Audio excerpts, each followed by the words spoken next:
Quando você é amigo dos seus colegas de trabalho, gente, você fica, tipo assim, feliz, mas você disfarça, entendeu? Porque tem essa coisa, né? Eu vou fazer a voltinha aqui para chegar um pouquinho mais perto de Diego Pavão, com aquele soquinho elegante, né? Na vida a gente abraça, a gente se amassa. Mas aqui, é outra coisa, na redação é outra coisa, né? A gente disfarça na pose, mas é muito bom trabalhar com amigos. O assunto que Diego Pavão vai trazer aqui para a gente: a China anunciou medidas para flexibilizar as restrições em relação à pandemia depois de protestos da população. Aliás, Diego, tinha muito vídeo rodando por aí, dizendo que a China está pegando o pessoal à força, que ainda estava fazendo aqueles absurdos. Claro que os vídeos são geralmente fora de contexto e a gente não tem como dar a exatidão das datas, né? Exatamente. Porque os vídeos são espalhados, você nunca sabe quando aconteceu.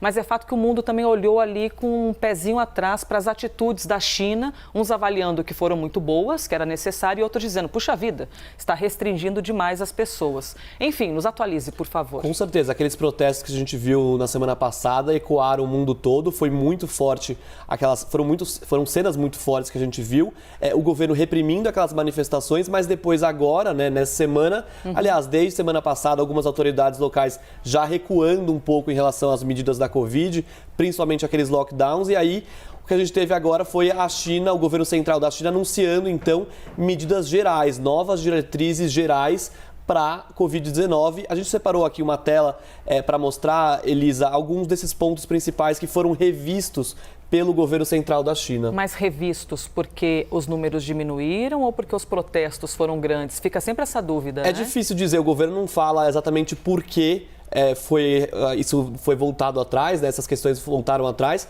mas com certeza esses protestos tiveram um impacto importante, porque o governo ali atendeu muitas demandas da população, ainda que não tenha falado isso de forma aberta, né? Porque é difícil isso acontecer na China. Mas vamos dar uma olhada aqui nessas 3 questões que eu separei nessa tela pra gente. Primeiro, fim dos QR Codes. Lá na China, então, para você entrar num estabelecimento, num restaurante, num bar, no transporte público, numa academia, por exemplo, você tinha que apresentar um QR Code que mostrava a sua situação de Covid, ou seja, ele tinha 3 cores, amarelo, vermelho e verde.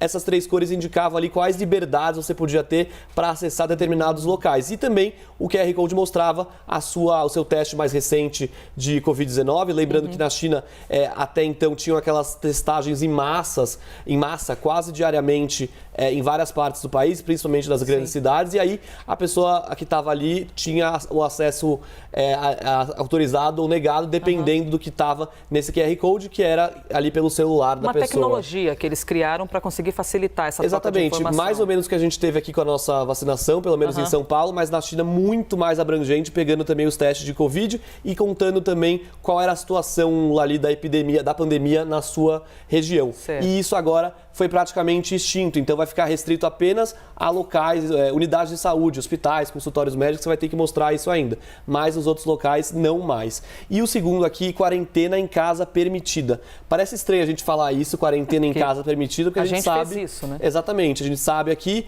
pegou Covid, fica em casa até passar, ou está com suspeita, também fica em casa. Acontece que na China não funcionava assim, ou até alguns lugares ainda funciona. Não é permitido fazer quarentena em casa.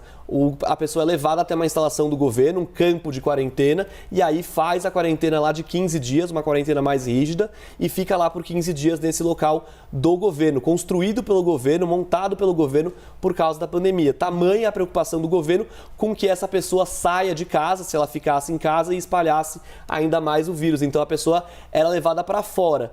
E existiam até casos que a pessoa ficava no trabalho fazendo quarentena. Então muitas fábricas na China tinham ali os seus surtos, né, de Covid-19, e os trabalhadores acabavam ficando lá. Foi por isso até que um dos grandes protestos que aconteceu nessa onda que a gente viu foi na fábrica da Foxconn, que é da Apple, que é onde faz o iPhone lá na China. Muitos trabalhadores ficaram lá presos na fábrica porque as autoridades locais não podiam deixar sair por causa também de um surto recente de Covid-19. Então, isso agora vai mudar. As pessoas vão poder fazer quarentena na própria casa. E por último aqui, eu separei esses lockdowns limitados. Por que limitados? Eles vão ser localizados agora. Então, vão ter ali regiões ou áreas, por exemplo, prédios residenciais, conjuntos habitacionais que vão ficar em lockdown se algum caso for detectado ali naquela área, mas só aquela área. Porque lá no começo do ano, você lembra que em Xangai que é o centro financeiro da China, ficou em lockdown por 2 meses. Isso causou um impacto enorme na economia. Se a gente pensar que Xangai é uma cidade tão importante não só para a China, para o resto do mundo também. E agora a gente vê a China se distanciando com essas mudanças, a gente vê os chineses se distanciando um pouco daquela política de Covid-0 que eles tanto defendiam, né? No caso, o governo. Por quê? Além desse protesto também, eles viram que essas políticas, essas medidas mais duras, começaram a impactar também a economia. Então a gente teve uma desaceleração da atividade industrial na China, afetando também os setores de varejo e tantos outros que também, claro, têm impactos para o resto do mundo. Então agora o governo vai voltando atrás aos poucos. E é importante também destacar, né, Elisa, em outubro teve ali o Congresso do Partido Comunista da China e o presidente Xi Jinping naquela época, então antes desses protestos que a gente viu, não mostrou nenhum sinal de que a China abandonaria essa política. Muito pelo contrário, mostrou apoio a essa política, só que agora o governo teve que rever alguns pontos, como eu disse, sem falar exatamente o motivo, mas teve que rever alguns pontos e agora é essa situação na China. Sim, e toda a repreensão do mundo, né, de parte de pessoas quanto à limitação das liberdades individuais, né? Com certeza. De deixar as pessoas presas nos lugares, não, daqui você não vai sair e tudo mais. Receberam e muito as críticas e lembrando que a gente está falando de um país que eventualmente não, que tenta limitar também as informações que são liberadas para o mundo, para ter algum tipo de controle quanto à interpretação que outros países têm dos chineses. Diego, brigadão, hein? Baita passada aí pelas informações da China para a gente poder entender de que maneira o mundo tem se movimentado em relação à Covid-19.